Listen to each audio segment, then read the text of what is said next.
Scarlett, you're fired.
You're hired.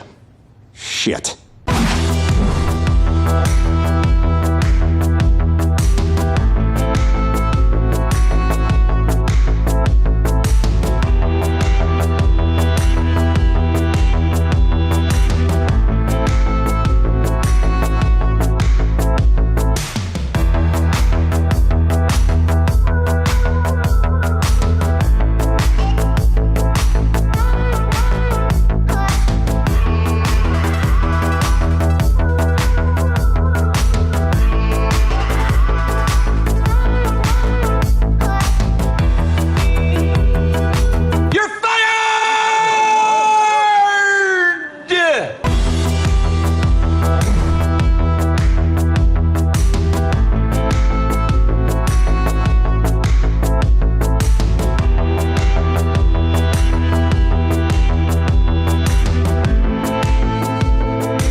ऐसे 4 चक्रे छोटे हुए वापस आइए, ध्यानात्मक आसन में बैठ जाइए।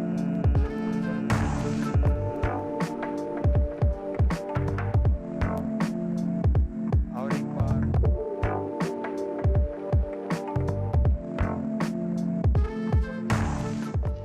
World over, the first rays of the sun are being welcomed by dedicated yoga practitioners is a beautiful sight. I urge you all to embrace yoga and make it an integral part of your daily routine.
Si vous avez commencé à amasser des bitcoins il y a 5 ans, vous êtes complètement stupide si vous n'avez pas gagné de l'argent avec. Je pourrais m'arrêter de travailler maintenant, me dire « Ok, je ne m'occupe plus de rien » et avoir une super vie.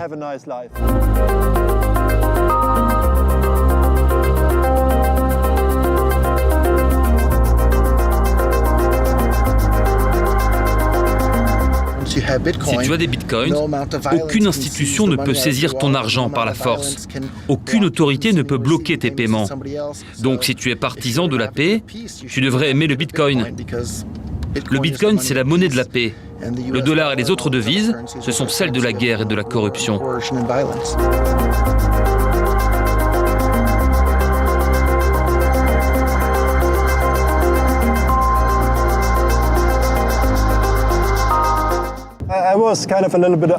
J'étais un banquier un peu atypique. Je parlais du Bitcoin à tout le monde, mais la plupart de mes collègues à la banque, ça ne les intéressait pas. Ils pensaient sans doute que j'étais fou. Et puis ensuite, ils ont observé la montée du cours, de 15 à 50, à 100, à 500, à 1000 $. Et ils se sont dit, oh, j'ai peut-être manqué une opportunité.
Parmi les lieux les plus appropriés pour un défilé de mode, le McDonald's est sans doute au plus bas de la liste. C'est pourtant le lieu qu'a choisi la marque de luxe Vêtements pour organiser le sien. Le directeur artistique de la maison Demna Gvasalia a fait défiler ses mannequins entre les bornes de commande du McDonald's des Champs-Élysées. Tous étaient vêtus d'habits plus ou moins similaires à ceux que portent les employés de la chaîne de restauration. Les invités ont donc pu voir défiler un manager coiffé d'une casquette For Rent qui a troqué ses chaussures contre des tongs, ou encore un vigile portant une lourde veste floquée de la marque Vêtements. Certains mannequins arboraient également un maquillage rappelant le corpse paint utilisé dans la scène musicale black metal. Les convocations au défilé étaient elles-mêmes assez cocasses puisqu'elles étaient contenues dans un préservatif. Selon le magazine Dazed and Confused, avec cet événement, l'objectif du créateur était de critiquer le système capitaliste. Une démarche quelque peu ironique étant donné que la marque vend des t-shirts à plus de 400 €.